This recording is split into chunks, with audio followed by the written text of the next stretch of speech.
अस्सलामुअलैकुम। मेरा नाम है अली मुर्तज़ा। आप देख रहे हैं अली टेक्निकल यूट्यूब चैनल।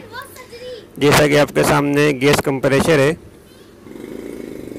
तो ये एक मेरे दोस्त ने वाइंडर है उसने बनाया है, मोटर इसकी बनाई है, लेकिन क्या बनने के बाद अब भी इसकी मोटर चल नहीं रही। तो आज हम इसका सर्किट चेक करेंगे, इसके सर्किट में कोई मसला है और फॉल्ट ट्रेस करेंगे। उसके बाद इसको रिपेयर करने की कोशिश करेंगे इंशाल्लाह। आप देखें, आपके लिए बड़ी फ़ायदेमंद वीडियो है। एसी डीसी गैस कंप्रेसर है ये। मोटर बहुत अच्छे तरीके से इसने बनाई है और सिलिकॉन भी अच्छे तरीके से लगाया है। कोई जगह मतलब इन्होंने नहीं छोड़ी, हर तरीके से मोटर पैक कर दी है। तो अभी इंशाल्लाह हम चेक करते हैं। इसका कार्ड में मसला है, एसी डीसी ये कार्ड है, इसके कार्ड में फ़ॉल्ट है। जो भी फॉल्ट होगा इंशाल्लाह इसको हम सही करेंगे। आप वीडियो देखें, लाइक भी करें, सब्सक्राइब भी करें। कार्ड इसका बाहर निकाल दिया है। आप जो एसी वाली साइड है, इलेक्ट्रिक सप्लाई वाली साइड है, हमने वो चेक करनी है सबसे पहले। डीसी सप्लाई नहीं चेक करनी है, डीसी से हमारा अभी ताल्लुक़ नहीं है, हमें खाली एसी वाली साइड देखनी है।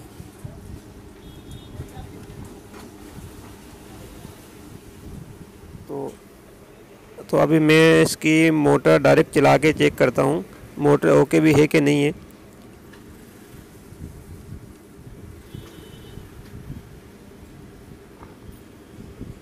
ये देखो ब्लू कलर के जो वायर मोटर से निकल रहे हैं और कार्ड में लगे हुए हैं। हम डायरेक्ट सीरीज़ की लीड लगा के चेक करते हैं मोटर।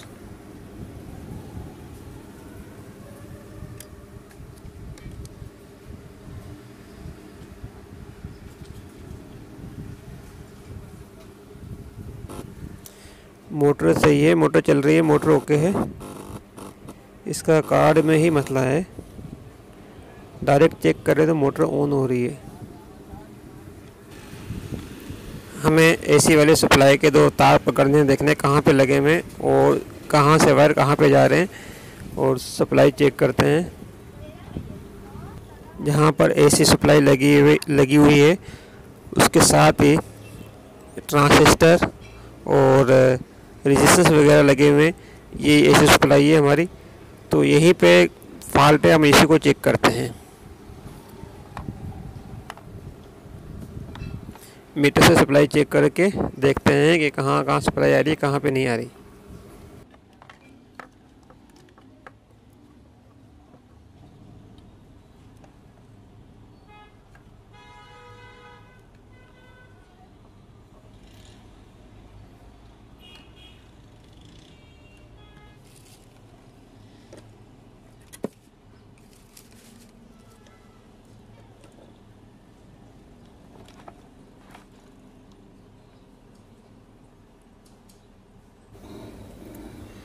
ओके दोस्तों, फॉल्ट इसका ट्रेस हो गया है। सर्किट ज़्यादा चेक नहीं करना पड़ा। इसका जो ऑटो स्विच है उसमें फॉल्ट है, वो मैं आपको चेक कराता हूँ। ये वाली डिबिया, इसमें लीमर स्विच लगा होता है, तो इसमें फॉल्ट है।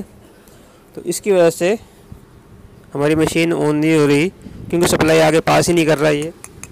तो इसमें आप चोट मारें, पेचकस से हल्की सी चोट मारेंगे तो वो लीमर स्विच रीसेट हो जाएगा, अपनी जगह पे आ जाएगा। अगर फिर भी नहीं आता तो आप इसको निकाल दें, नया लगा दें। तो वायर काट के दोनों इसके आपस में मिला दें, तो फिर ये इसका ऑटो सिस्टम बंद हो जाएगा, ख़त्म हो जाएगा, मशीन ऑन हो जाएगी।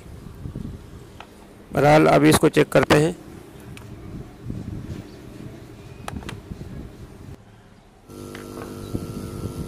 जैसा कि आपने देखा, मशीन हमारी ऑन हो गई है।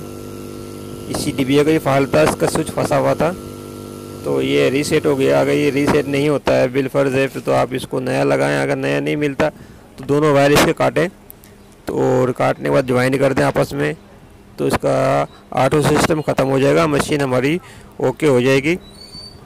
और ये जो दोनों पॉइंट हैं वायर के, अगर वायर नहीं काटते हम तो आप यहाँ पे सोल्डिंग कर दें, जंपर लगा दें, तो मशीन हमारी इससे भी हमारी ओके हो जाएगी। ओके दोस्तों, मुझे उम्मीद है वीडियो आपको अच्छी लगी होगी और आपने मुझे सपोर्ट करना है, मेरे चैनल को सब्सक्राइब भी करना है और लाइक भी करना है।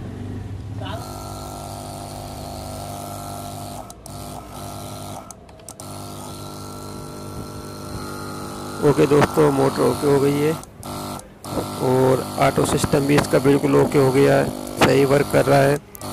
वीडियो आपको कैसी लगी आप मुझे ज़रूर बताना।